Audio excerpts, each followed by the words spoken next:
उत्तर भारत की तथाकथित जातियां हैं। जो आर्य और द्रविड़ की बहस को दूर से देखते हैं वो जान लें कि आर्य कौन थे। ये दावा किया जाता है कि लगभग 4000 साल पहले इंडो आर्य नाम की एक नई प्रजाति ने भारत में प्रवेश किया।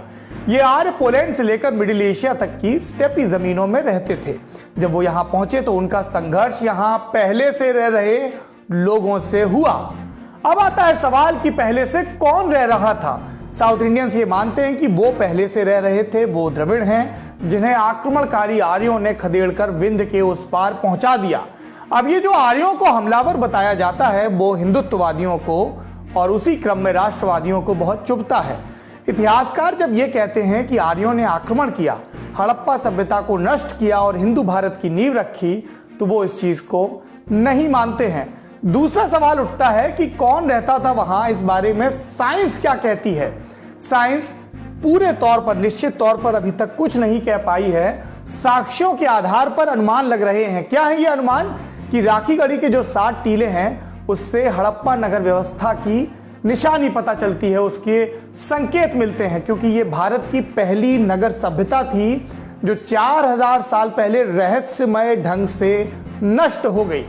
अब बारी आती है कि राखी गढ़ी से जो चीजें मिली हैं उसमें सबसे अहम क्या है, वो क्या है जिस पर सारी साइंस, इतिहास और भविष्य की राजनीति टिकी है। राखी गढ़ी से मिले प्राचीन डीएनए में एक जेनेटिक मार्कर, एक तत्व, एक चिन्ह जिसको कहते हैं R1A1, ये नहीं मिला है। अब ये R1A1 क्या है? जो आर्य हैं उनका एक जीन है, एक खास जीन जो आज तक हम सब निवासियों में पाया जाता है, खास तौर पे उत्तर भारतीयों में। इसको विज्ञान की भाषा में आर्य जीन कहते हैं, इसी को R1A1 भी कहते हैं। तो जो राखी गढ़ी से मिला है उसमें R1A1 नहीं है, उसमें जो है डीएनए वो दक्षिण भारत की जो जनजातियां हैं उनसे ज्यादा मेल खाता है। ये बात आपके लिए क्यों मायने रखती है? क्योंकि एक एवरेज उत्तर भारतीय के जीन में आज भी जो पुरुष नस्ल के हैं 17.5% हिस्सा आर्य जीन जैसा है। 2 बातें निकलती हैं इस पूरी चर्चा से। पहली, सिंधु घाटी सभ्यता के लोग हिंदू सभ्यता की शुरुआत करने वालों से अलग थे।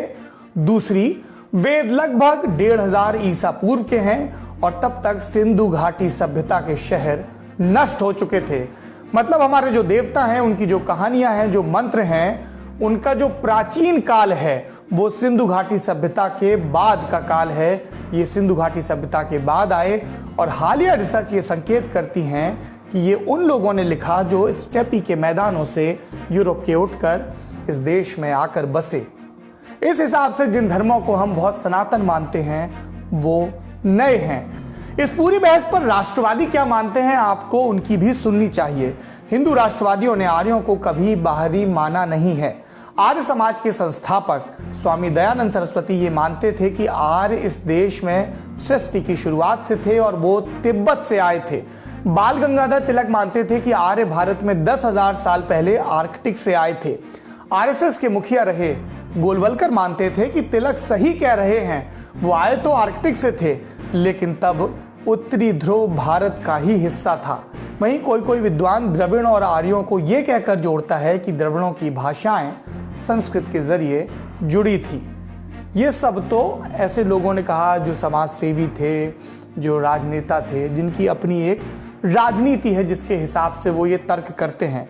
लेकिन जो विशेषज्ञ हैं वो क्या कहते हैं? हमने काई से बात की जिन्होंने इस बार की इंडिया टुडे के लिए कवर स्टोरी लिखी राखी गढ़ी की खोज पर। सुनिए वो क्या कहते हैं। मेन रिजल्ट्स ये हैं कि जो इंडस वैली के पॉपुलेशन है इस सैंपल में जो निकले हैं उनके ancient ancestral south Indian population का निशान काफ़ी तगड़ा है उसमें। और ये भी दिखाता है कि इस पॉपुलेशन का मिक्स था, ये एंशिएंट साउथ इंडियन के साथ और एक ईरानियन एग्रीकल्चरलिस्ट पॉपुलेशन के साथ। और एक दूसरा पेपर भी निकला है इसी साल में, वो भी अभी तक अनपब्लिश्ड प्री प्रिंट है, जिसमें स्टेप पॉपुलेशन का माइग्रेशन का एविडेंस निकला है। और इन दोनों से ये निकलता है कि स्टेप पॉपुलेशन का माइग्रेशन इंडस वैली सिविलाइजेशन के बाद हुआ, या जब ये सिविलाइजेशन ख़त्म हो जा रहा था।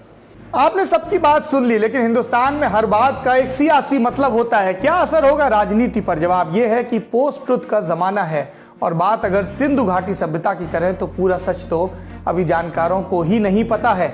इतिहास पर माथापच्ची ऑलरेडी मची है। देश बदले न बदले इतिहास बदल रहा है, नए तरीके से लिखा जा रहा है। जो राजा हारे वो भी किताबों में जीते जा रहे हैं।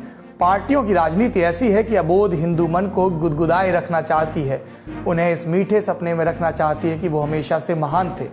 एक दूसरा तबका भी है जो मुगलों की महानता को मुसलमानों से जोड़ता है, गोया मुगलों के राज में सारे मुसलमान सोने से लदे थे।